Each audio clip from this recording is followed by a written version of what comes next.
Hello, James. Hello, Maria. How are you going? How are things this week for you? Oh my goodness. Do you know it's a 4-day week, right? Because we had bank holiday Monday, but I'm still as tired as I would normally be. What's going on? I know it's a little bit funny. I think just now goodness knows what it's going to be like when we actually have to start traveling and moving around again. I'm going to be exhausted. You didn't realize I'm not going anywhere. I'm still exhausted just now. Yeah. How's everyone else doing on the chat? I've got some people joining us today. Let us know how you're doing on this post-Easter week that we're kind of getting into just now. Maria, we've got some cool stuff today, haven't we? We have got some cool stuff today. And do you know what? We are so timely. We're so on it. This week, the IMF are having their spring meeting. Yep. And we've got somebody who's going to come and talk to us about what's going on in the macroeconomic world. We're also, you and I are going to be talking about some financial tips that we're going to share with speakers, because it's all about money, and economy. So yeah, so it's going to be good. So should we introduce our guest of the week for this week in events?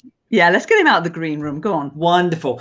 Well, our guest this week is Brunello Rosa. Brunello Rosa is a leading macroeconomist and has been included in the list of the top 100 financial services influencers in the world. He has a wealth of policy experience working in the private sector and academia and advising market participants, Fortune 100 corporations, policymakers, and institutions. He worked at the Bank of England in the bank's markets and financial stability divisions and its Centre for Central Banking Studies before co-founding, together with the renowned economist Nouriel Roubini, Rosa and Roubini Associates, an independent macro-financial and geopolitical advisory firm. Brunello Rosa is also a visiting professor at, Bocconi University? Visiting lecturer and researcher fellow at City University of London, and a research associate of the Systematic Risk Centre of the London School of Economics, where he is also a practitioner lecturer in finance and macroeconomics. He is a guest speaker in behavioral finance at the MSc in Central Banking and Financial Regulations, co-organised by the Warwick University Business School and the Bank of England. So please welcome to This Week in Events, Mr. Brunello Rosa. Do you know what, Brunello, welcome. I feel very bad that I didn't help my friend here with pronunciation. So it's the double Rosa, C's. The double Rosa, C's. Rosa, not Rosa, and it's Bocconi. So it's Bocconi. Yeah. I've fallen for this mistake before of being somewhere and ordering not penne pasta but penny pasta, and that's dangerous, very dangerous, as I've discovered. So. It's very dangerous, dangerous. We might need an X rating. I don't know which one is worse. Oh my goodness, Brunello, thank you very much for joining us. It's lovely to have you here. And thank you, because it's so timely and it's so relevant this week. We're going intellectual this week, I tell you. So give us an idea, an indication of what you're seeing. How is the global economy coming out of this pandemic, or is it too soon to say? The economy is actually recovering from last year's drop, which was, unprecedented. I mean, the IMF estimates a 3.3% drop in GDP last year, which is, quite larger than what we saw during the global financial crisis. And at that time, we thought it was large. There's always room to improvement in life. And so there's actually quite a healthy rebound in the global economy. This year, the IMF estimates a 6% rebound. So what people call a V-shaped recovery, but unfortunately, it's not going to be a V-shaped recovery for everyone. The World Economic Outlook says that we are going to experience divergent recovery, asynchronous. So not all countries are going to come out at the same time. Not all of them are going to be as strong as they used to be before. The US will do pretty well. The Eurozone is going to be a bit weaker. And the UK is going to be a bit in between the two, I would say. So lots of things to look after during the year, and be prepared for challenges and opportunities, of course. Do you think it's better than we thought it might be? Yeah, definitely. The IMF had an upward revision compared to their estimates in January. This is thanks, I would say, mostly to the fact that the rollout of the vaccines has been a bit faster than expected at the beginning of the year, or at the end of last year, especially in the US. I mean, you remember when the Biden administration said that they were expecting to be able to complete the rollout of the vaccines, let's say, around the end of the first half of the year, and now they brought it back quite significantly. Now they expect all adult populations to be vaccinated by the 1st of May, which is kind of really fast speed. That's the US. In Europe, things are going slightly slower, except for the UK, I would say. That's mostly because, you know, the contract that the US signed with the pharmaceutical companies are not as, let's say, well written than compared to those written by the US administration. So with this kind of very choppy, this uneven rollout of the vaccine programs, what impact might that have on the different economies? So the point is, you cannot reopen an economy until you have vaccinated a large component, a large segment of the population, because otherwise, soon after having reopened the economy, guess what? You have to close it again, as it has happened in the last year. We have observed in almost every country this very daunting sequence of opening and closures and openings again, and then lockdowns, and then partial reopening, which admittedly is very hard for populations to accept. So the point is, until you have vaccinated a large component of the population, you cannot fully reopen, which means that those countries who have done their job in that respect, so the US, the UK, but also countries, smaller countries, sometimes in emerging markets, Chile, for example, or Israel, or the United Arab Emirates, have done very, very well in rolling out the vaccine. So those countries are expected to do pretty well in 2021 and even in 2022. Other countries, especially in Europe, where the situation, as I was saying before, is much more problematic, they were also quite hard hit by the pandemic in the first place, such as Spain, Italy, and later even Germany and France are going to have a bit more trouble in reopening. Some of them are still in lockdown, France, Germany, Italy. So for them, kind of the first half of the year is almost lost. And that wasn't expected at the end of last year. So in that case, the situation is still a bit problematic, I would say. And so and a lot of those countries, some of the ones you mentioned there, obviously tourism is a big driver for some of their economies as well, like the Spains and the Portugals. And so that's obviously going to have an impact, missing that big season that they would normally have in their economy. Yeah, especially, you said correctly, countries such as Spain and Italy, if they don't reopen fast enough during the summer, they risk really missing also this season. Other countries, such as Greece, instead, they've been working extremely efficiently. They've vaccinated almost the entire population of the most attractive touristic islands. So they are kind of COVID-free islands where tourists can go. And there will be a partial reopening from the 14th of May. Will continue during the summer. And so Greece might actually enjoy quite a healthy summer season. And I actually can say even something even more positive about Greece. As you know, it was kind of the sick man of Europe until a few years ago. You remember the Greek crisis and everything that came out of it. But in the reality, in this time around, when the Next Generation EU plan has been approved, Greece has been in the forefront of the implementation of the plan. It actually has been the poster child for many countries on how to structure the governance, how to structure the plan itself. So on both fronts, the healthcare response and the, say, fiscal response, Greece has been extremely efficient. Other countries, in fact, should learn from that experience. I've made a note, James. Greek island for the Santorini. Maria, you and I are all going to Santorini, I think. Are we taking the partners, James, or was that no. Were you proposing? No. Just you and I all here. We'll have a bit of fun. Okay, Cokes. Right, let's move on very quickly. Brunello, what risks do you see for us on the horizon? That's slightly more challenging situation. Yeah, I know. I'm going to go. We'll go negative and then we'll go positive. Thank you.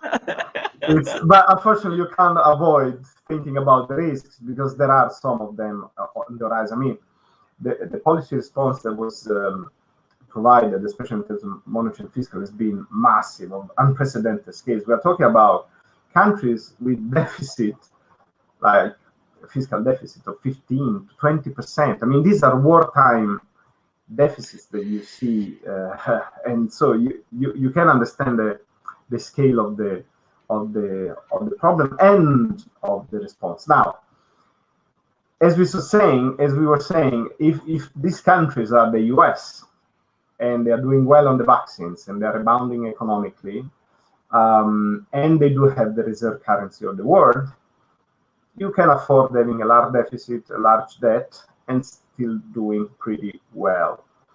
But if you are a country, maybe in the emerging markets, which in fact is not going to see vaccines for God knows how many months, the economic activity is not going to rebound for God knows how many months, and at the same time you observe long-term rates in the US going up, the dollar appreciating, you might actually see an outflow of investment from your local markets to the US, and that can be very risky. In fact, people think that we might at the beginning of an EM debt crisis of very large proportions. I mean, the IMF and the World Bank are already preparing for something of that scale because these countries had to pile up a lot of debt to counter the economic effects of the pandemic, and they might not be fully able to repay it if they don't reopen, as they might not be if they don't have any access to vaccines. So that is one of the major risks that we see out there. There are others, of course. Corporate debt. How many companies have been kept somehow artificially life support by governments? Those supports are not going to last forever. When these support mechanisms are going to be discontinued, these companies might actually find a bit of trouble. And another thing, and I promise I finish with this. No. But it's an important one. We all have seen that. We are all talking from home or home offices or something like that. Are we going to go back to our offices at some point? So the real question is, what is going to happen to commercial real estate? Do we really need so many offices or such large office spaces now, after companies have learned that their staff can actually work efficiently from home? So there might be a commercial real estate burst, if you want, coming up after the pandemic, if the attitude of people and companies towards working from home has shifted somehow permanently. So I would say these are the biggest risks we see on the horizon, something the policymakers will have to really take care of, I would say. I've made a note to hang on to my dollars, so thank you for that. I'm getting some great advice here. So I know where I'm going on holiday. I know what I'm doing with my money. That's useful. It is interesting. I mean, I've worked from home for years, and there's always been this fear, I think, in organizations that people aren't as productive, or maybe you have to keep an eye. And actually, productivity seems to have gone up. So I can see what you're saying about people thinking, let's not have all this real estate, which is very expensive real estate. So certainly the shape of some of our high streets and some of our city centers is going to change. Yes, and productivity has gone up because, as you know, you work, you don't need to wake up at 6 to be in the office at 9. You can wake up finally around 7, perhaps 7:30, and start working at 8:30 though, and then you work longer hours. Yeah. Because it seems like these days never end. After an event at 5, as we're having today, there might be another one at 7, and then the US is still open. And so these days are effectively endless because people say, hey, you don't have to go For example, these days I would be in Washington, going from one meeting to another. And these days is still the same. I do the same, but just without moving from home. So the entire day of the US is under, London hours. So longer hours than before, more productivity. Companies kind of like that. In fact, there might be some important work for, the lawmakers in organizing this new form of work, completely different from used to be in the past. You might need to set some relatively rigid boundaries on how much can you, in inverted commas, exploit workers during their home time, because now it becomes virtually a continuous time of work. It's interesting with some clients where they've been talking. I know, like Amazon, the gentleman who's going to be the new takeover from Bezos at the end of the year, he was saying productivity's been fantastic during this time, and obviously Amazon's done very well during the pandemic. They were due to win, but he said that I think June 21st, he wants everyone back in the office again, in the US offices, because what he was saying is he just felt that what they were losing something of the kind of innovation. Productivity was fine, but they were just kind of losing some of those kind of innovation, some of those other kind of conversations. So I remember like tech there. Obviously, technology has won overall pretty big in 2020. They were positioned well. Now, as we're starting to move into a slightly different place, I'm seeing some in the markets. Some of those tech stocks start to go down in China and in the United States and in Europe. Which industry sectors do you think are best positioned to really leverage the opportunities over the next 12 months that we're about to go into? Yeah, I see that. There's somebody even saying that potentially there might be the tech bubble bursting. But in reality, I'm not as pessimistic on tech. There might be a bit of repricing because admittedly what happened in 2020 was extraordinary. Okay, we went from zero, or virtually zero, work from home to 100%. I mean, we were actually quite surprised to see how well the system has adapted and how quickly the system has adapted, how new instruments came out quite quickly. I mean, all those platforms that we have endlessly used in these last few months have become part of the normal landscape. And I think it will remain there. So I'm still relatively optimistic on them, on tech stocks. Maybe some of the excesses that we are seeing, let alone the speculations in some segments that we've seen in the last few months. But some of these excessive valuations might level off in the next few months. But overall, I think the sector is still a winner for the next few years because it's kind of proven that everything is converging. I mean, think about the fact that central banks themselves are launching central bank digital currencies, meaning that technology becomes part of the core business of central banks, which are the most ancient, if you want, institutions out there apart from churches or something. So the fact that they are launching their own digital instrument means that it's a long-term winner, I think, in any case. Over the next 12 months, other sectors, of course, should do pretty well, should be the energy-related sectors. We know the disaster that we observed in 2020. You remember in April, actually, almost a year ago, there was this flash crash on oil prices. They were negative for the first time in history. I mean, that seemed kind of impossible to think, negative oil prices. But actually it makes sense because if you cannot move oil around, if you can only store it, and the cost of storing is still positive, but you're not going to sell this oil to anyone, somehow you have to pay the price, hence the negative figure that we saw in April last year.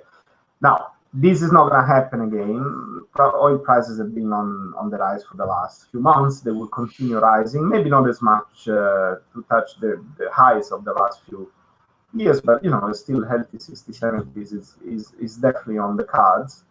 And then some of the cyclical stocks, some of the consumer goods and staples and so on, because people have really hoarded There's a lot of toilet roll sitting in people's spare rooms just now. No, but think about the amount of deposits in banks has increased massively in the last few months, simply because people couldn't go out and spend.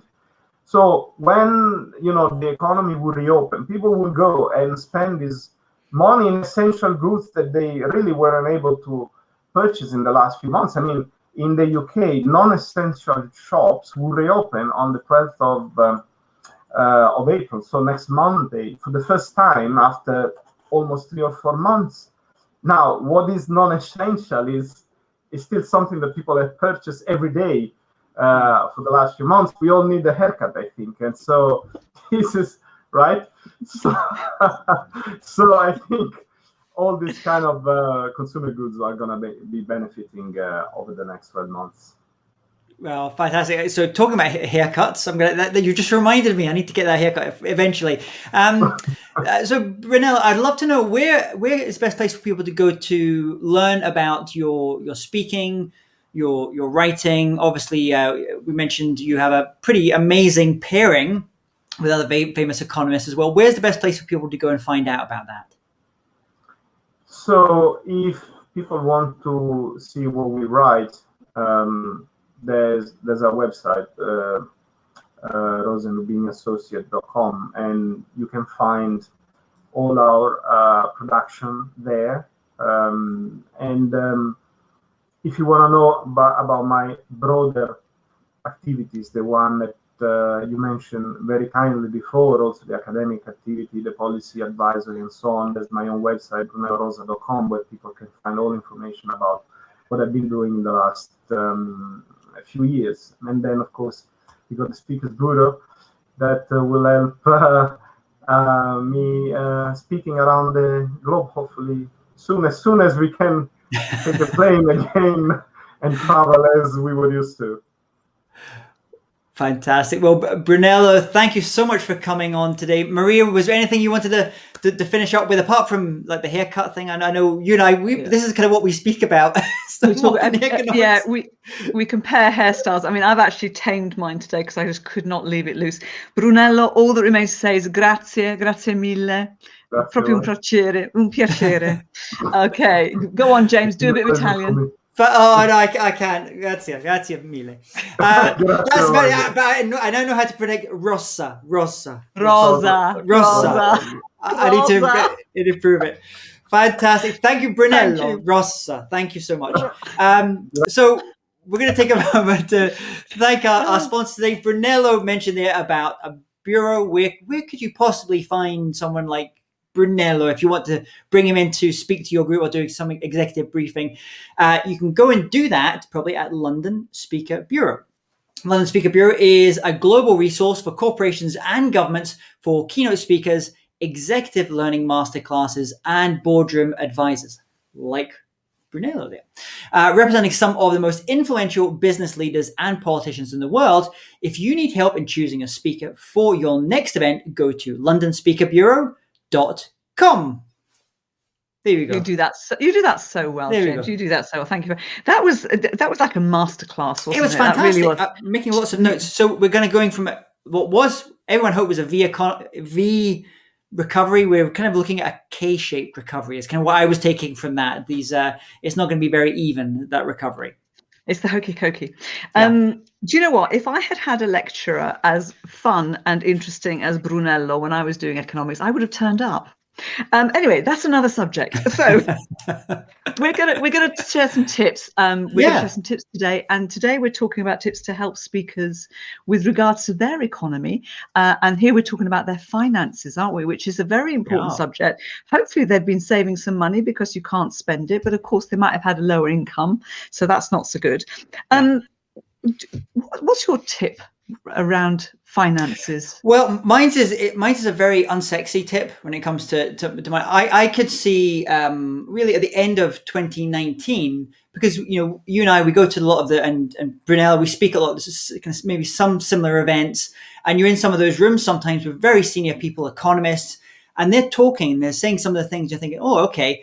And so I personally got a sense that the economy was going to take a dip in the start of 2020, but I thought it was going to be a just because the economy was overinflated at that point.